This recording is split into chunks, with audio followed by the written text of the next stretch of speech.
BSP के प्रत्याशी का बलिया में जोरदार स्वागत। बीएसपी प्रत्याशी ने बीजेपी प्रत्याशी पर बोला हमला। बलिया से संजय कुमार तिवारी की रिपोर्ट। खबर यूपी के बलिया से है, जहां बलिया लोकसभा से बीएसपी से ललन सिंह यादव को प्रत्याशी बनाए जाने के बाद बलिया में प्रथम आगमन पर फेफना में बीएसपी कार्यकर्ताओं ने जोरदार स्वागत किया। वहीं बीएसपी के मुख्य मंडल प्रभारी मुख्य अतिथि के रूप में आजमगढ़ हरिश्चंद्र गौतम इस कार्यक्रम में शामिल। वहीं कार्यक्रम के दौरान मंच से बीएसपी प्रत्याशी ने बीजेपी प्रत्याशी पर हमला बोला और कहा कि बीएसपी से अच्छी कोई भी पार्टी हमें नहीं मिली। इतिहास में ये दर्ज है कि इस जिले ने प्रधानमंत्री दिए और पुत्र सांसद रहे और लोग उनके बातों पर चलते रहे, लेकिन दुख की बात यह है जिस जिले का प्रधानमंत्री रहा हो चंद्रशेखर जी, उसके बाद भी पुत्र भी सांसद और राज्यसभा सांसद रहे और हमेशा सत्ता के साथ रहे। जो बलिया का विकास होना चाहिए वो विकास नहीं हुआ। बलिया का विकास एक फौजी और बहुजन का नेता करेगा। आप सहयोग करें, चुनाव बहुत दिलचस्प होगा। ये प्रत्याशी है जो कारगिल का योद्धा खड़ा है। आपके सामने ये चुनाव हल्के में होने वाला नहीं है। इस बलिया की धरती पर इतिहास रचा जाएगा। बीएसपी राजनीतिक दल नहीं है, यह एक मिशन है। बीएसपी का कार्यकर्ता किसी का सिर नहीं फोड़ता, तहसील पर जाकर किसी का गेट नहीं तोड़ता। मुझे जज्बा है और विश्वास है, मैं बहुत अच्छा से चुनाव लड़ूंगा। हमारे इस लोकसभा क्षेत्र से नहीं, तो अपना पूरा परिचय बताओ। परिचय हमारा ये है कि मैं 1979 में पैदा हुआ।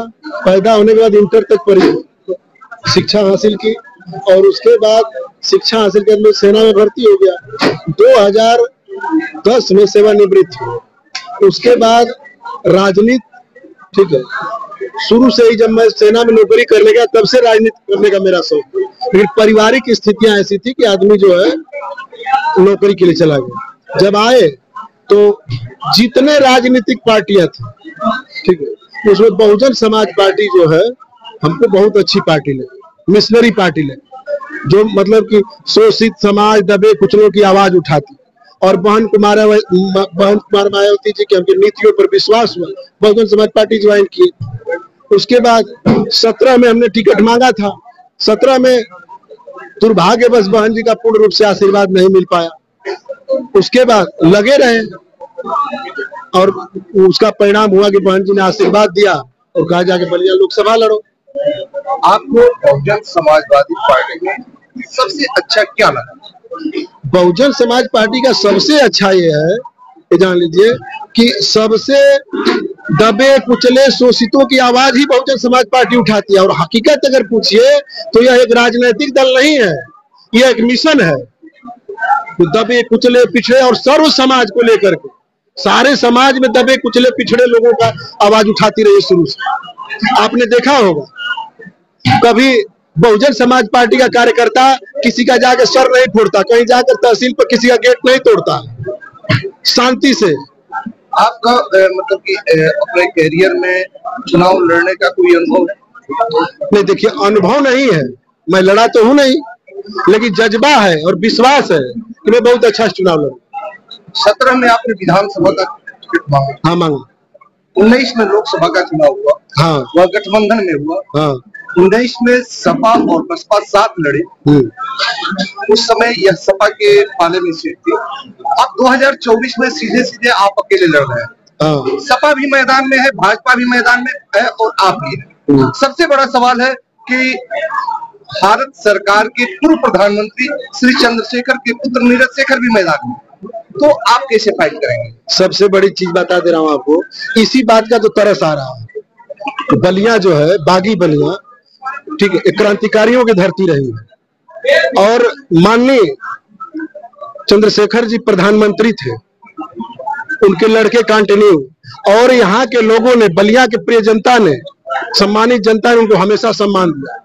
लेकिन कहीं ना कहीं देखिए एक चूक है, और मैं कहना चाहूंगा अगर कि बलिया का जो विकास होना चाहिए वो विकास नहीं हुआ। इसका जिम्मेदार किसको मानते हैं? इसका जिम्मेदार जो यहाँ का प्रतिनिधित्व करता वही है, और कौन जिम्मेदार है? यह 17वीं लोकसभा का चुनाव हो रहा है जी, जिसमें 12 बार केवल राजपूत यहाँ प्रतिनिधित्व किए, 5 बार अदर बिरादरी, जिसमें एक बार यादव को मौका मिला और शेष यहाँ कायस्थ रहे। अब आप अपने आप को कैसे यहाँ सेट करेंगे? देखिए, सेट करने की जहां तक बात है तो बहुजन समाज पार्टी सेट नहीं करती, अपना मिसाल कायम करती है। यहाँ पर हम लोग आए हैं और ये मैं निश्चित रूप से आपको बता देना चाहता हूँ कि इस बार बलिया की सम्मानित जनता बहुजन समाज पार्टी इस कारगिल योद्धा लल्लन यादव को चुन करके भेजेगी, किसी को नहीं चुनेगी, गारंटी आपको बता रहा हूँ। आपने कारगिल फतह तो जरूर किया, हाँ, क्या राजनयिक क्षेत्र में बलिया भी फतह कर पाएंगे? 100%। वही तो बता रहा हूं आपको कि 100% इस बार यह सीट बसपा के खाते में जा रही है, कोई लड़ाई में नहीं है। आपको बता दे रहा हूं ना। तो ये बताइए, एक पार्टी का चलिए वो फिक्स है, वो तो फिक्स है कैंडिडेट, एक पार्टी अभी तक कैंडिडेट नहीं दे पा रही है। अभी फिलहाल बसपा और भाजपा मैदान में, हाँ, हो सकता है कि 23 तारीख को सपा भी अपनी पार्टी की घोषणा करेगी, लेकिन आपके लिए एक चुनौती बहुत कड़ी होगी और आसानी से चुनाव जीतना, जैसे आप कह रहे हैं कि हम इसको पता कर लेंगे, तो ये कारगिल नहीं बल्कि राजनयिक क्षेत्र है। क्या फैक्टर है आपके पास कि आप चुनाव जीतेंगे? देखिए, फैक्टर ये है कि हम लोगों के बीच में जाएंगे, ठीक है, अपनी बात को रखेंगे, बलिया को विकास करने की बात को रखेंगे, ठीक है, अच्छे नेतृत्व करने की बात को रखेंगे, निश्चित तौर पर बलिया हम लोग जीतेंगे। वहां मायावती की भी सरकार रही, मुलायम सिंह की सरकार रही, बीजेपी की सरकार रही और कांग्रेस की सरकार, जिसका उत्तर प्रदेश में विकास के दौर में अपना अपना हिस्सेदारी रहा। पूर्वी छोर पर, उत्तर प्रदेश के पूर्वी छोर पर बलिया है और बलिया में विकास के दो ही महत्वपूर्ण केंद्र बिंदु बने थे, एक कताई मिल और दूसरा चीनी मिल। लेकिन यह चीनी मिल और कताई मिल मुलायम सिंह की सरकार में समाप्त हो गई और मायावती जी की सरकार में भी वो बंद ही होती चली गई। स्थिति यह हुई कि उसके कामगार मुफलिसी के शिकार हो गए, यहाँ किसान भी बेरोजगार हुए और सब कुछ समाप्त हो गया, लेकिन किसी राजनयिक पार्टी ने उस पर ध्यान नहीं दिया। अब आगे आप क्या करेंगे? देखिए, इसी चीज का तो पश्चात, वही तो मैं आपको इन्हें बोला कि एक परिवार के हाथ में प्रतिनिधित्व था बलिया का, दूसरे को मौका नहीं मिला और उसी को तो मैं कह रहा हूं आपको कि बलिया का विकास जो होना चाहिए वो बलिया का विकास नहीं हो पाया। और जहां तक बहन जी के शासन काल की बात आप कर रहे हैं तो आपको बता देना चाहता हूं, देखिए, बहन जी की जब सरकार थी, माननीय बहन जी जब मुख्यमंत्री थी, तो उन्होंने बुलडोजर तो नहीं चलाया, लेकिन बिना बुलडोजर चलाए हुए एक स्वच्छ और सुंदर शासन उत्तर प्रदेश के इतिहास में दर्ज करके गई, निश्चित तौर पर। आज इतना ही, ज्यादा नहीं सकता।